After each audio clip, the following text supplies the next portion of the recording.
நம்ம நடிப்பின் நாயகனான சூர்யா அவர்களுடைய கருப்பு திரைப்படத்தினுடைய ரிலீஸ் டேட் அப்டேட் அப்படிங்கிறது இப்போ நமக்கு அஃபீஷியலாக கிடச்சிருக்கு அப்படி தான் சொல்லியாங்க. ஸோ நீங்கள் நினைக்கிற மாதிரி நான் இன்னும் ஜனவரி 23 ரிலீஸ் ஆகும் அப்படிங்கிறத சொல்ல போகிறது வந்து இல்லை. இப்போ நமக்கு இன்சைட் ரிப்போர்ட்ஸ்லேருந்து அஃபீஷியலாக கருப்பு திரைப்படம் இந்த தேதிக்கு தான் ரிலீஸ் ஆக போகுது அப்படிங்கிற அப்டேட் வந்து கிடச்சிருக்கு.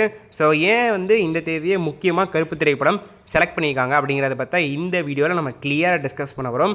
ஸோ ஃபர்ஸ்ட் திங், கருப்பு திரைப்படம் வந்து பார்த்திங்கன்னா 2025 திவாலிக்கு ரிலீஸ் பண்ணலாம் அப்படிங்கிற பிளானில் வந்து இருந்தாங்க. பட் அன்ஃபார்ச்சுனேட்லி இந்த படத்தினுடைய சிஜிஐ ஒர்க் வந்து டிலே ஆன காரணத்தினால ரிலீஸ் டேட்டும் பார்த்திங்கன்னா தள்ளி போயிட்டே இருந்தது. ஸோ அதற்கப்புறமா நான் வீடியோவோட ஸ்டார்டிங்லேயே சொல்லியிருப்பேன், கருப்பு டீம் வந்து பார்த்தீங்கன்னா ஜனவரி 23 ரிலீஸ் பண்ணலாம் அப்படிங்கிற பிளான்லேருந்து இருந்தாங்க. பட் அன்ஃபார்ச்சுனேட்லி பார்த்தீங்கன்னா நம்ம தமிழ் இண்டஸ்ட்ரியிலேருந்து 2 முக்கியமான படங்கள் ரிலீஸ் ஆகிற காரணத்தினால ஜனவரி 23 ரிலீஸ் பண்ணால் கம்மியான ஸ்க்ரீன் தான் கிடைக்கும் அப்படிங்கிறத மைண்டில் வச்சுட்டு அடுத்த மாதம் பிப்ரவரி ரிலீஸ் பண்ணலாம் அப்படிங்கிற பிளான்லேருந்து இருந்தாங்க. பட்டு நம்ம கருப்பு டீம் இந்த பிளான் பண்ணுறதுக்கு முன்னாடியே பார்த்தீங்கன்னா எல்ஐகே டீம் வந்து பிளான் பண்ணிட்டாங்க. ஸோ பிப்ரவரி 14 வேலண்டைன்ஸ் டே ஒட்டி நம்ம எல்ஐகே டீம் வந்து அவங்க படத்தை ரிலீஸ் பண்ணலாம் அப்படிங்கிற பிளான்லேருந்து இருக்காங்க. ஸோ எல்ஐகே வந்து பார்த்திங்கன்னா ஒரு அவுட் அண்ட் டன் ஒரு பியூர் லவ் ஸ்டோரினால் வேலண்டைன்ஸ் டே அன்றைக்கி ரிலீஸ் பண்ணால் நல்லாயிருக்கும் அப்படிங்கிற காரணத்தினால பிப்ரவரி 13 or 14 நினைக்கிறேன். ஸோ இன்னும் கன்ஃபார்ம் அப்டேட் வந்து வரல. பட் அந்த டேட்டில் எல்ஐகே ரிலீஸ் பண்ணலாம் அப்படிங்கிற பிளான்லேருந்து இருக்காங்க.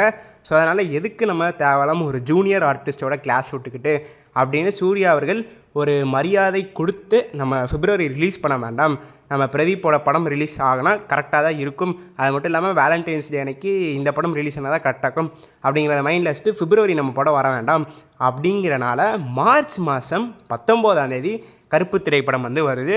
ஸோ இது வந்து பார்த்திங்கன்னா ஒரு கரெக்டான தேதி தான் சொல்லியாகணும். இது வந்து பார்த்திங்கன்னா தேர்ஸ்டே, உங்களுக்கு தேர்ஸ்டே படம் ரிலீஸ் ஆச்சு அப்படின்னா நம்ம ரசிகர்கள் எல்லோரும் பார்த்திங்கன்னா தேர்ஸ்டே ஃப்ரைடே ஹவுஸ்ஃபுல் ஷோஸ் வந்து கொடுத்துருவாங்க.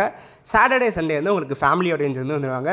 அது மட்டும் இல்லாமல் மார்ச் 19 வந்து பார்த்திங்கன்னா உங்களுக்கு உகாண்டி அப்படின்னா ஆந்திர பிரதேஷ், கர்நாடகா அங்கெல்லாம் பார்த்திங்கன்னா நியூ இயர் போல் இப்போ நமக்கு எப்படி தமிழ் நியூ இயரோ அந்த மாதிரி அவங்க ஸ்டேட்ஸ்லேருந்து நியூ இயர். ஸோ இங்கே நம்ம தமிழ் நியூ இயர் அப்போ ஒரு சில ஸ்கூல்ஸ் ஒரு சில காலேஜஸ் வந்து லீவ் விடுவாங்க.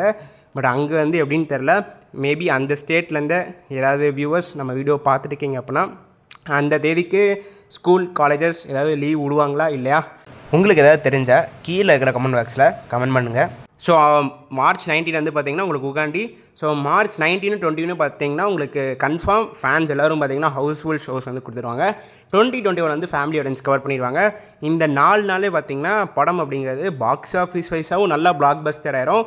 உங்களுக்கு கதை நல்லா இருந்தாலும் பிளாக் பஸ்டர் ஆயிரும். உங்களுக்கு போட்டிக்கு யாரும் வரப்போகிறது இல்லை.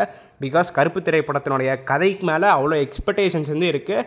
கதையும் நல்லா இருக்குது அப்படி தான் பார்த்திங்கன்னா நமக்கு இன்சைட் ரிப்போர்ட்ஸ் வந்து கிடச்சிருக்கு அப்படி தான் சொல்லியாங்கணும். ஸோ எத்தனை பேர் கருப்பு திரைப்படத்திற்கு வெயிட் பண்ணுறீங்க அப்படிங்கிறத மறக்காமல் கீழே கமெண்ட் பாக்ஸில் பதிவு பண்ணிட்டு போங்க. இந்த வீடியோ அவ்வளோதான். இந்த வீடியோ நான் இதோட முடிச்சுக்கிறேன். அடுத்த வீடியோவில் சந்திக்கும் வரை நான் உங்கள் NK. நன்றி, வணக்கம்.